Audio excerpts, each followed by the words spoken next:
You're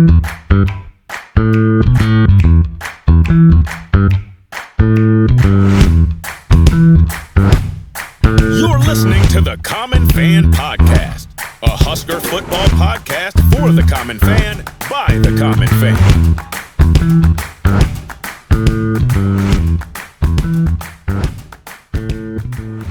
Welcome back to the Common Fan Podcast. I am TJ Burkle, as always, alongside Matty Owens Sr. Geoff in Lincoln is running late. We assume he'll be joining us at some point, but we're not waiting for him because we have a very special guest today. Yes. Friend of the program, ESPN's Taylor McGregor is back with us. Taylor, so nice to see you. Thanks for joining the Common Fans once again. You know, I'm offended that Geoff is not on time. How rude. Okay. Geoff is late for you. How could he do that? Does How he know? rude. I mean, come on. But no, so glad to be on with you guys. I think it was 23 last time I was on, so I'm not sure what took so long to get me back on. But happy to be back. Well, we were just being respectful of your time. Look, you were one of our first guests. We launched in October of 23. And so you were a guest of ours before anybody knew who we were or anything like that. Most people still don't know who we are, to be clear. I was going to say. But we're thankful nonetheless. I don't know, guys. I think you guys are on the up and up. There's a lot of friends of the programs out there. There are a lot People more are talking. friends People of the are program talking. than there used to be. That's for dang sure. Yeah. Taylor, you've been jet setting and hobnobbing and rubbing elbows with the college football elite. By our count, at least I saw you were in Austin for the first round game, the Texas Clemson game. I saw you were at, was it the Gator Bowl, Ole Miss and Duke? Yeah. And you were just on the radio team for the Orange Bowl as well, right? Yes. Anything else I'm missing? I mean, you've been all over the place. I did the Peach Bowl. Oh, wow.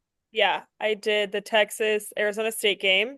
Oh, and then geez. I did the Alamo Bowl, which was BYU Colorado. So I had a busy bowl season. It was quite fun. Which for any common fans listening, in case you hadn't seen, Colorado lost. Just in case. They did. I don't know if anybody saw that. They did. I don't know if anybody saw that. Yeah. They got crushed, actually. Yeah, that's too bad. We weren't going to say it, Taylor, but thank you for saying it. Well, it was so funny. So I just love social media for a lot of different reasons. And Deion Sanders Jr. quote tweeted the TV ratings for that game. It was the highest rated bowl game of the season, 8 million viewers. And he replies like, dang, 8 million people saw us get clapped. So those were his words, not mine. Okay. And that's basically what happened.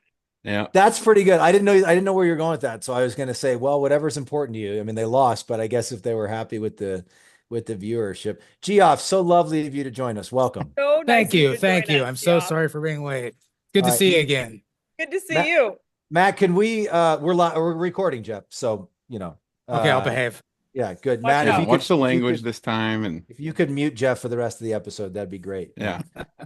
So Taylor, you're all over the place at all these playoff games. You're talking to everybody who matters in college football. What we're hearing at the Common Fan Podcast headquarters is that the conversation right now among the college football elites is the question is whether Nebraska gets a first round bye and then next year's college football playoff, or at worst, they're hosting a first round game. That's kind of, nobody's really sure where it's going to come down, but those are the most likely two scenarios. Is that what people are saying? Is that what you're hearing? People are saying. Watch out, Matt Rhule and Lincoln. I mean, calm down. We will see how it all plays out. But I would love to do a first round game in Lincoln. That place would be rocking. Oh my God. It'd be insane. We've talked about it many times. I mean, Lincoln was built for that moment. It's going to happen at some point. Yes.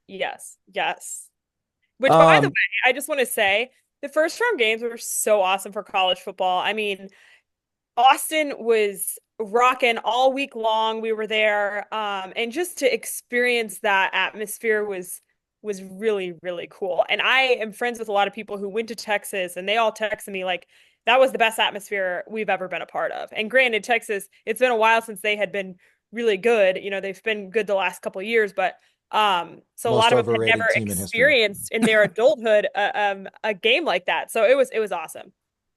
That's cool. That's super cool.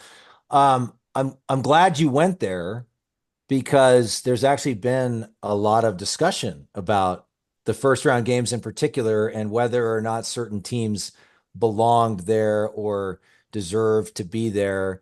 And I want to get into it. This kind of all folds into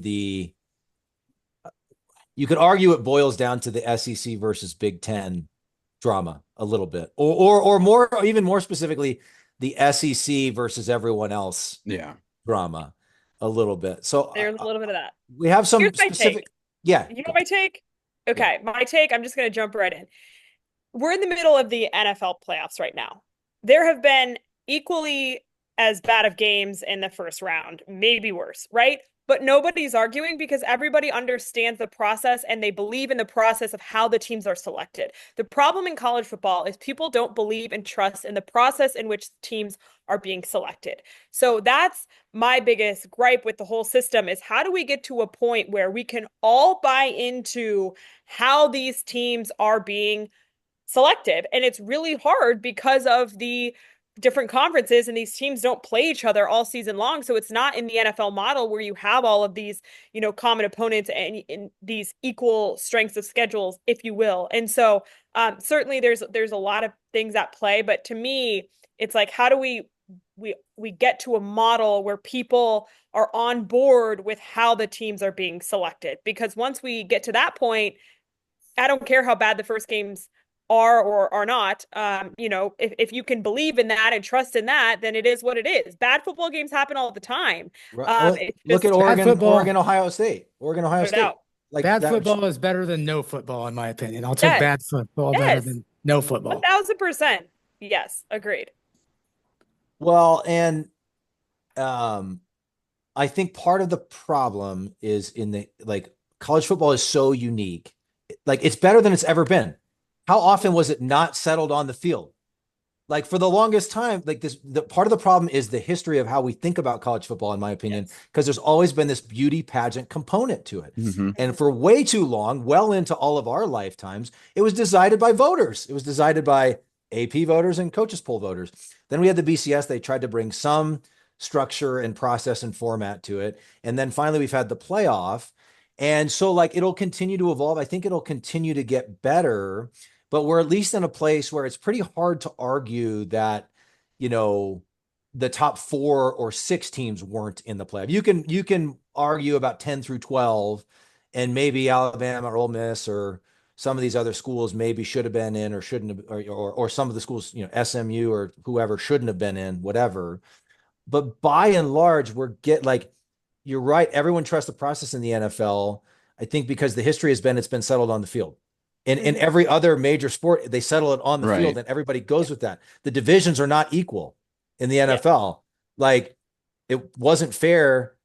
Probably you could argue it wasn't fair that the Rams were playing the Vikings last in the first round playoff game.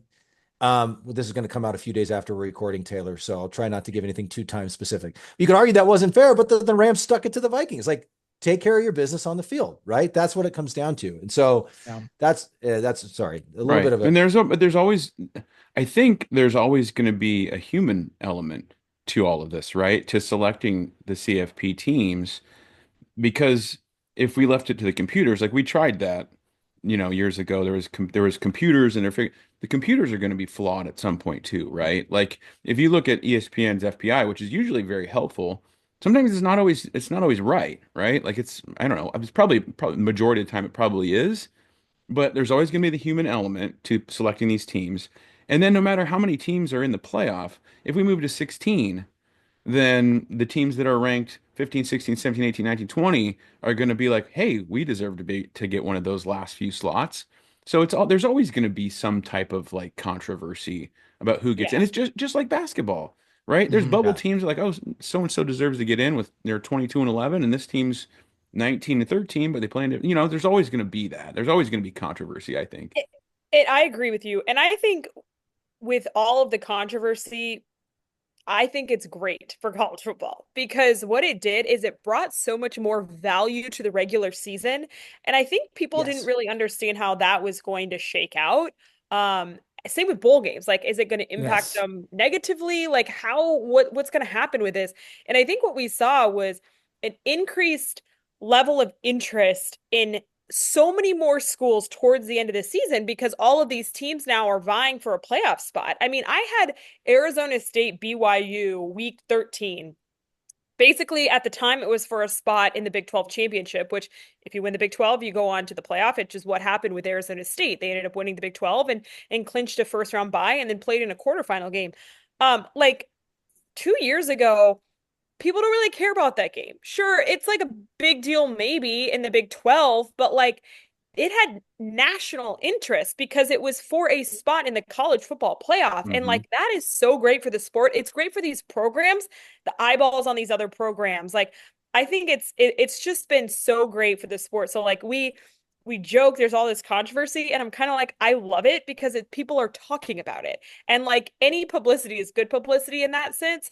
And so I was thoroughly impressed with the way that it positively impacted our sport in a multitude of ways. And then to just continue the conversation quickly with bowl games, like the ratings for these bowl games were at an all-time high. And I credit that to the interest in these teams who are on the fringe of the CFP. You know, like there was so many teams now that you cared about in the postseason because of them being talked about in the college football playoff. Like I did Ole Miss in the Gator Bowl, and you know there were 5 million viewers, which was the second highest rated Ole Miss game of the season. So, and some of that's like time slot and what have you, but like there was interest in Ole Miss because of the conversation they were in of just missing the CFP. So anyways, long answer there, but I just love what it's done for the sport.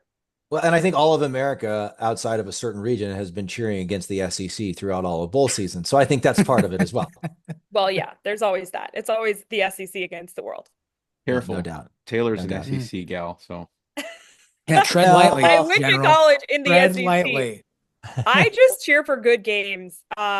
She's an objective journalist, Matthew. I'm an objective journalist, and I love good atmospheres. The reality is the SEC has a lot of really great atmospheres. I would put Lincoln up there. Great atmosphere. Like I do hate the parody that has been created of just like, or not parody. The word I'm looking for, like bipartisan almost. Like, why do we have to be Big Ten or the SEC? Like, it's crazy. Just having to pick sides. I'm like, why can't we just be fans of college football? That's the way it should be. So speaking of picking sides, Taylor, I have to ask you this. Oh God, where are we going to go? As a friend of the program, you know that I grew up in a Notre Dame household. You did. And so you got to cover. Taylor thinks about that a lot, Jeff. I'm sure she does. Yes, it's on everybody's mind. I thought about it on the sideline. Touche. And I was interviewing Marcus Freeman. Did Marcus Freeman say anything about me? He said, please tell my friend Geoff that I said, and I said, as a matter of fact, Marcus, I am on their podcast next week. I will be sure that I tell him. Love it. Yes.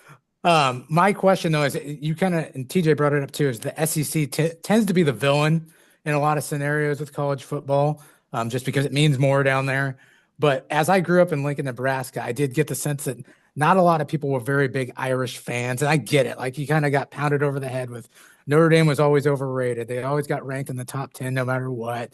Had a contract with NBC, blah, blah, Spot blah, the blah. lie. Yes. So my question to you is with Marcus Freeman being their head coach now, I have noticed that a lot of people have become, I don't want to say Notre Dame fans. They're likable now. Are they likable? That's what I want to know. Because I knew where you were going. Mm-hmm. Yes, do people like them now? I said that on the air the other night. I live in Chicago. A ton of Notre Dame alumni live here, as well as several other Big Ten schools. I mean, it's a melting pot for people all over the country, right?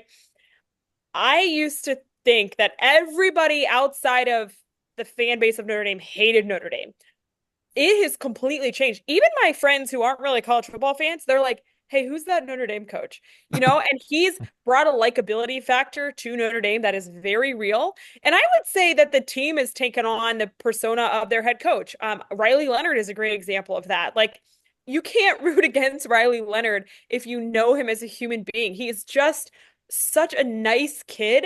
And I really think that has reverberated throughout college football, and they went from being the villains to almost like the boy next door, where you're like, I kind of root for you. It's bizarre how it's all unfolded, But I do believe it has gone that way. What do you think about that, fellas? You like that? Huh? So Jeff, by your logic, Jeff, ergo, are you saying Lou Holtz was extremely unlikable? Is that what you're saying? It's just a little quirky. That's all. Good man. Is A little quirky. extremely Not that unlikable. anybody before him was unlikable. It's that he's so likable that it just it's made. What does such a that say big about impact. Ara Parsegian, Jeff? Don't watch your mouth. We're gonna Watch mute you in out, about 2 okay. seconds. Don't speak ill. All right, Taylor, I'm curious, this is your second time on the Common Fan podcast. Are we in T-Mac territory with you, or is that not cool? Yeah, of course. Can we call you T-Mac? Please call me whatever you want. Awesome. Because that's what Boog calls you, T-Mac, right? Yes. On the Cubs broadcast. All right. Yes. We're not suggesting we're up there with Boog, but we're probably close. You're really, yeah. Tell him hi. Tell him we said hi. Yeah. I want to go back to the whiners in the SEC.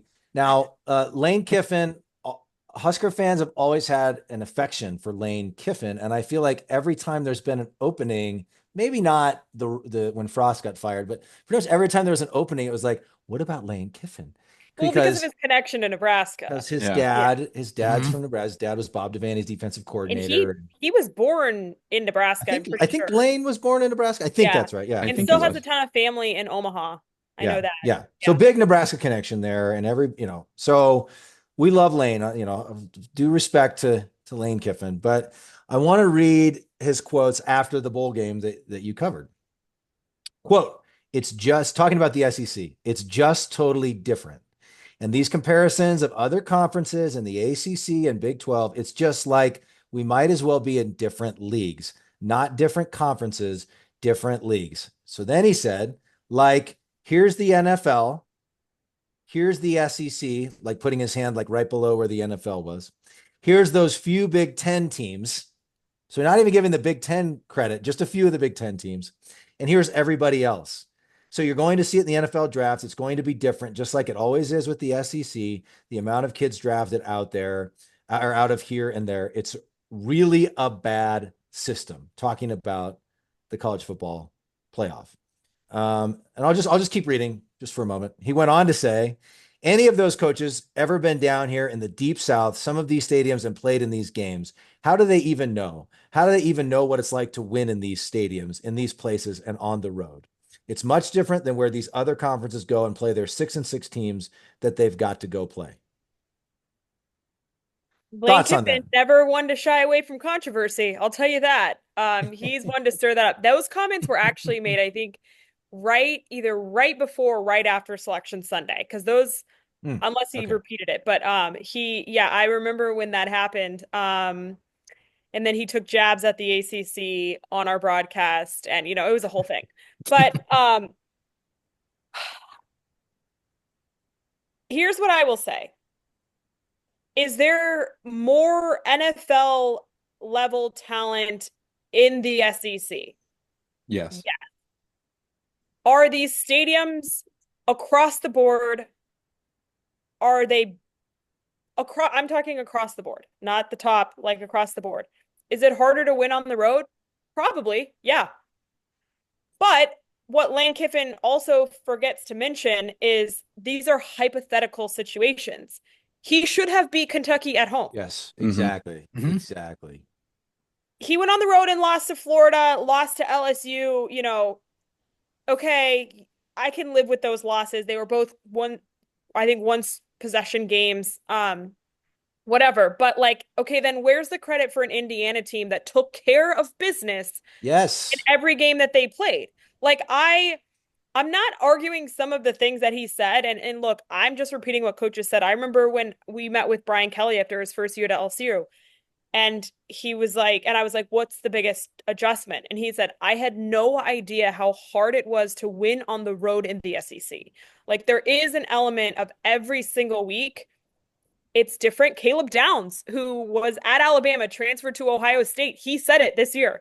He was like, in the SEC, it's every single week that you have to prepare to potentially lose. And here at Ohio State, we felt like we basically had 4 weeks off before we played Oregon. Those are his words. Okay. So I think there's a little bit of truth to that, but I also am for him to take away from what a program like Indiana did, or what a program, I mean, you can go down even in the ACC, like a Clemson, right? A Clemson played Texas the closest of any first round game. So like any of the first round games was actually the team that we tried to leave out of the playoff in Clemson. They would never have gotten in if they didn't win the ACC. So, like there's just, you're living on hypothetical circumstances and situations that I don't think is fair. And I just think there's so much more to the conversation. Like I don't completely disagree with him, but I don't completely agree with him. And I would say like there's a lot to be said about the Big Ten. I would say you could talk about the Big 12. Like, I think the Big 12, top to bottom, is like pretty equal, So, you have to give credit to these other conferences. And I'm not just going to sit here and like bury all of these other conferences because they're not the SEC, because I don't think that's fair. Like, what these teams are being asked to do is win. And there should be value in teams who go out and do that, because it's hard to do that. So anyways, I think it's a really long conversation, but Lane Kiffin's never wanted to shy away from controversy. So I'm glad you people in Lincoln, Nebraska are all for him. Well, the hypothetical thing there is key. That's the key word. Because I mean, speaking from experience, we're, as Husker fans, we've been through a conference change, and thinking like, oh, we've been pretty much rolling in the Big 12. We know what we think of the Big 10. We're going to go in there, going to run the show. Steamroll. And then you go play at night in Madison, or you go play at night in Iowa City. And even if they're not, top half of the conference, those are tough places to play, even if they're a 500 ball club. So I think, you do kind of get, after a while, get ingrained in your biases where you're at in your regional, and it's tougher than everyone thinks here.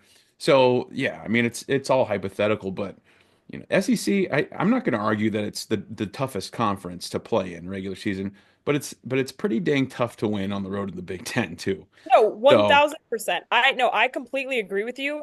And again, it's like, the thing I didn't like about those comments was devaluing what a team like this year in Indiana did. Like, sure, Indiana got blown out by the top 25 teams that they faced. Reality. But they also beat the teams they were supposed to beat. Mm-hmm. And Ole Miss did not. So, like, and there's, I'm sure a ton of things that Lane Kiffin would come back and say to that, but that's just the reality. So is there a better system? Sure, we can all agree there's a better system, but I just think some of the arguments there, I'm like, don't fully agree. Yeah. And eventually it just sounds like excuse making a little bit when it comes down to it. But going back to the Caleb Downs comment really quick, just a reminder, people forget that Nebraska had the ball and a chance to win late at Ohio State this year. So just I was watching that game. Fans.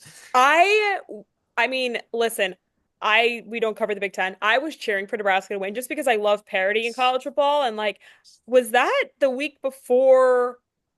What week was that? What week was the week after? It's the week after we got killed by Indiana. Wasn't it? Yeah, it was a week after Indiana. So that would have been late October, early November, somewhere in there. Okay, yeah. And no, I love parity, and so I'm always cheering for the underdog. I'm like, let's go, like let's make this mayhem. So that was crazy. I thought you guys were going to pull it off. And what happened to Ohio State? Like in the playoff, they are a different team. That loss to Michigan changed them. Yes. Well, that's what we like. The loss to Michigan, they kind of like, I mean, obviously, it's Nebraska. So, but I mean, they didn't look great against us. They had a few of those types of games. And it was in Columbus too.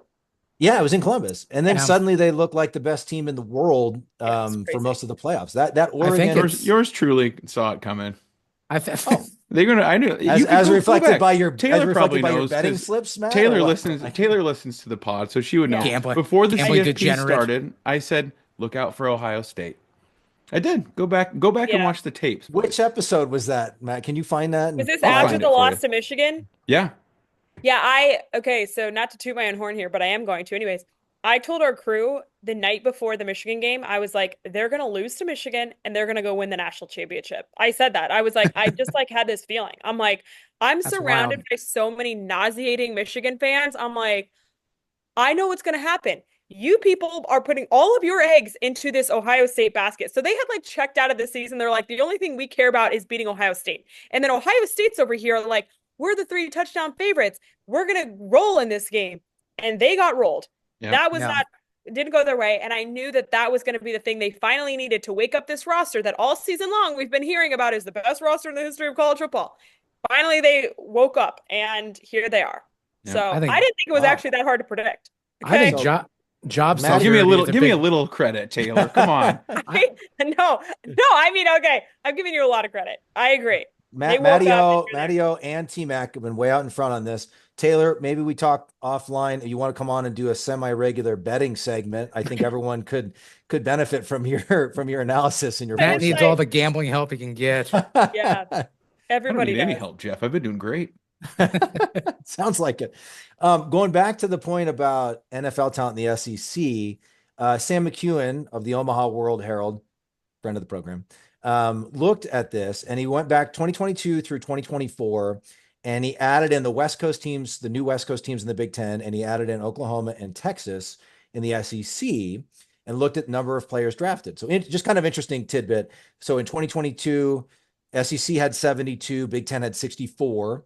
In 2023, SEC had 72, Big Ten 69. 2024, SEC had 73, Big Ten was 69 again. So at least the last couple of years, as you factor in the new teams, pretty even. Yeah. I think you could argue, and the results bear this out, you could argue over the last 10 or 15 years, the SEC has been dominant. That I'm sure that bears out in the draft numbers, and we all know it does when it comes to championships. But it just makes me so happy that for the second year in a row, we have a zero SEC representation in the CFP final. It certainly feels like there's more parity than ever in the game.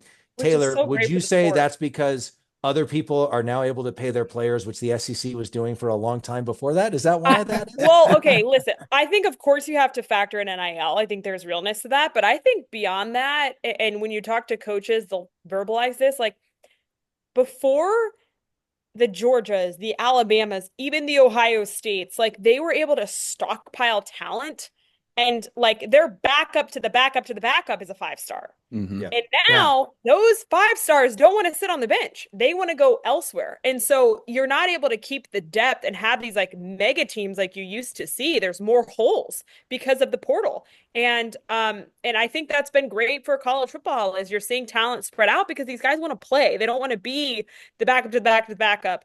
And I think opportunity is great for players.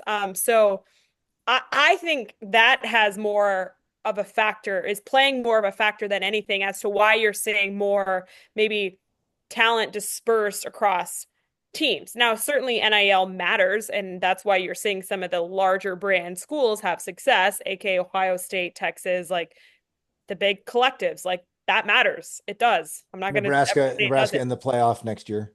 exactly. Right. There we go. But we'll see. We'll see how it all shakes out. But I definitely believe the portal is equally as big of a factor when it comes to just like the parity. For sure. Yeah. Although we know ESPN currently doesn't cover any Big Ten games except for potentially maybe like bowl games or playoff games. And so you may have been, I'm sure you've been paying attention from afar. But the Huskers started 5-1. Big blowout win over Colorado. I remember watching that game. Yes, absolutely. Woo. You guys were ended 1-5. Couple disappointing losses in there, especially against Iowa, where we pretty much won everything won the stat sheet, lost the game kind of thing, which was super frustrating for Husker fans. That close loss at Ohio State. Close loss at Ohio State, which people are still talking about. I'm still talking about it. But I mean, they get to 6-6, they get back to a bowl game, win the bowl game. The trajectory feels like it's heading upward. Curious on your thoughts on Matt Rhule. And I think a big reason for optimism for Husker fans right now is because 9 games in, he basically demoted his offensive coordinator, who's a longtime coaching longtime guy on his staff, Marcus Satterfield, brought in Dana Holgorsen. Mm-hmm. And then in the offseason, they signed Holgorsen to a 2-year deal. So I think the hope is the defense has actually been pretty good since Rhule got there. It's been a top 25 defense the last 2 years. I think the hope is they can keep doing that on defense and take a big leap on offense. Again, understanding that you're not necessarily studying the Nebraska depth chart or ins and outs every single day. Any big picture thoughts on what's going on in Lincoln? Yeah, I think we talk to so many coaches around the country, and you always have your eyes on like different programs. And the reality is, Nebraska is a massive brand, and like it's good for college football when these enormous brands are playing well and doing well. And so I think like there's a general consensus of like people want Nebraska to be good. And I think there's also a general consensus that like people believe in Matt Rhule as a college football coach. He had a ton of success. That's why he got the chance to coach in the NFL. Didn't work out in Carolina, but like, and I know people who worked with him at Carolina, and they believe in who he is as a coach. And then you just take into account like the resources that Nebraska can offer, and like look, I travel around the country. I see these different atmospheres. If I'm a recruit, and certainly there's so many things at play now outside of just like campus and game day experience. But like that place is so special, and it would be so hard to compete with going to other schools. And like this isn't Lincoln, it's just a completely different vibe. So I've always felt like that job, if you can get the right guy in there, I mean, it's a sleeping giant. And it was a giant at one point, right? And that's why it has like the Nebraska for many decades. Sorry, for many decades. Yes. So I'm excited about what Matt Rhule's going to do. And yes, I haven't followed it day to day, but I would say like the big picture is people across the sport are really interested and eager to see what could happen in Lincoln. And people believe that Matt Rhule is a really, really good fit there. When Nebraska is hosting a first round playoff game in 2025, are you going to angle for that assignment? Duh. Yeah. And I will be angling for my 50 layers that I'm going to have to put on. Yeah. Right. Cold. Hopefully it's like a Southern team that has to come up and play in below zero weather. Yeah. I was so happy to be in Texas this year when it was 55 degrees. But I will say I look forward to getting the chance to do Big Ten playoff games just because we don't get to go there very often. And I live in Chicago. I love me some cold weather for football. I actually hate the cold weather, but like bring on a 20-degree college football playoff game. I'm all for it. So hopefully I get to come to Lincoln at some point to cover a college football playoff game. I'm sure you guys will not be there. I mean, you would never. No. If you do ever make it to Lincoln, are you going to hit up Lee's Chicken again? Or yes, you remember Lee's Chicken? Shout out, yeah! And I have to shout out the Seegert family, the Walker family. I mean, like diehard Cornhuskers. They will all be there too, and they have a great tailgate. What is it? The Champions Club, I think. Like right? Oh yeah. They don't miss a Saturday at the Champions Club. Okay, so I will not miss a pregame tailgate before I have to go on air. I'll just pop in and say what's up. But if you're in the Champions Club, you're not missing that. You're not missing a game. That's a good place to be on a Saturday in Lincoln. Could you get those families to subscribe on YouTube, please? I think they listened the last time I was on. They probably already have subscribed. That's my guess. Probably already subscribers. Mm-hmm. They're already friends of the program. They're already friends of the program. That's right. Well, Taylor, you've been very generous with your time. I know you got to run here in a minute. Matt, Jeff, any final questions, guys? No, go ahead, Jeff. I'll go, Jeff. Just curious, Taylor. Obviously you've kind of mentioned a little bit. You're going all over all these stadiums, all these campuses. Curious if you have a memory or two from this 2024 college football season that's going to stick with you, whether it's something that happened in a game, something crazy on a sideline, travel issues, whatever, anything like that. Yes, I do. And it was the BYU Arizona State game when we had the premature field rushing. So not only did we get one field rushing, but we got two.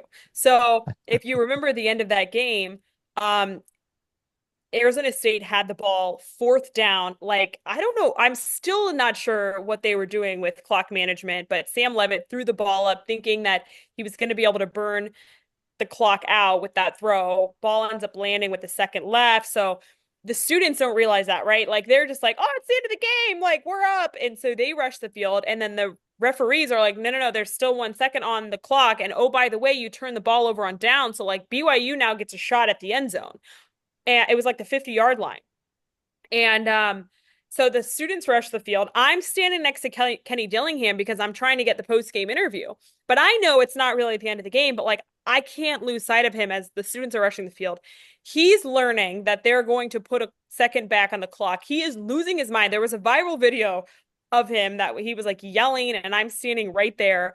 So it was crazy. So like he's arguing with the refs. Meanwhile, like everybody's trying to get students off the field to then, play that final second. And it was crazy. So then the game happens.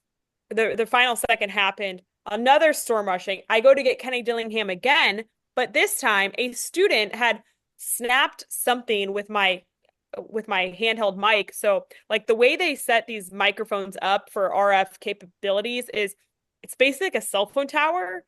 And I guess some student like broke it when they trampled the field. So I'm like going to get the interview and they can't hear me. So I'm like, hello, hello, hello. So I ended up like not getting the interview as I'm like getting trampled by students. I mean, it was crazy. It was so much fun though. Like I was super bummed I didn't get the interview, but it was one of those moments that I mean, I'll remember that for the rest of my career. It was insane. And like a good learning experience too, for a lot of different reasons.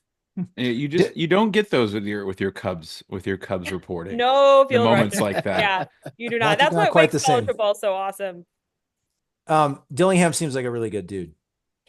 He's great. He's Yeah. just so genuine and real. And I mean, it's so cool because let's be honest, not a lot of people would say that Arizona State is their dream job, but it is his. And like Yeah. he wants to activate the Valley and he's done that. And I think Arizona State is another one of those programs. Like there's so much available to these student athletes, like living in Phoenix, like all the resources that could come post grad if you don't go on to play in the NFL. Like it's a great place to live. Like the list goes on. And I've thought for a while, like if you could get a good coach in there and get that thing rolling, like it could be a pretty good destination in the Big 12. And he's done that in year 2. So I'm excited to kind of see where they go. But I think the biggest thing for me is just that he loves Arizona State. He wants to be there and he's rejuvenated that program.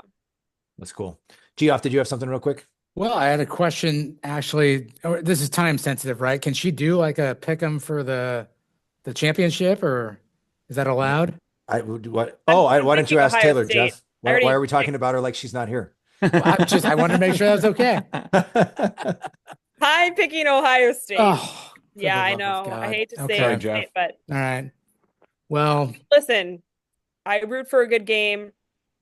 I think the Buckeyes are rolling and it's going to be really hard to slow them down. And every team that's faced them has had a lot of trouble in this playoff run. So Plus, I mean, Jeff, Ryan Day just got it all figured out at this point, Jeff. So sure he did. Yeah. We'll see if Jeff's a big Ryan Day fan. he likes to pick on the most elderly. people are He if you're took a not an shot at my Ohio man, Lou State Holtz. fan. Talk about likable. Yeah, he's right up there. Wow. Well, T-Mac, Taylor McGregor, friend of the program, ESPN college football reporter, Chicago Cubs. Do we call it sideline reporter? Dugout reporter? Yes, I call it a sideline reporter, field reporter. Like Field it reporter. is kind of what it is. Are you going Foul down to spring training, or when do you start? I will be there. Yeah. I think February 20th is our first game, 2021. I actually haven't gotten our schedule yet. We go to Japan. We open the season in Japan. So The everything regular season? Yeah. How do I not know this? How do you not know that, TJ? Some Cubs fan you are. I probably knew it at some point. TJ. So so I think I'm gonna go to spring training. Like I usually go when pitchers and catchers report, but I'm not gonna go to the start of games now because we're going to Japan. So I was like, my season is starting like March 10th. It's crazy. Wow. Well, so much fun. Cubs are the favorites in the Central this year for anybody who cares. As they were last year. Nobody needs to know about that. Nobody cares. But things are looking up. Kyle Tucker's coming to town. It's going to be a very exciting year. We'll have you on for a separate Cubs focused episode. Can't wait for that. Yeah, absolutely. I'll be absent for that one. No one's will set that one out. Won't be available. Matthew will be leading the charge on the Cubs pod. He has a lot of questions. I heard he really wants to get into wins above replacement at all the position groups. As a Cardinals fan who doesn't really know what the heck the front office is doing right now, I might sit this baseball season out. I don't think anybody knows what's going on in St. Louis, and it's bizarre after the run they had. It's crazy. It's great. It's really fun to watch. It's really I bet for you it is. Friend of the program, Taylor McGregor. Lovely to talk to you as always, Taylor. And we'd love to have you on again, maybe sometime in the late summer as we're gearing up for college football season before things get crazy for you again. I know you'll still be doing baseball, but we'd love to have you on again. Let's All do right, it. I would love Heck to be yeah. on with you guys. Good to see you. Thank you so Thank you, much, Taylor. Taylor. Thanks. Thank you for your time.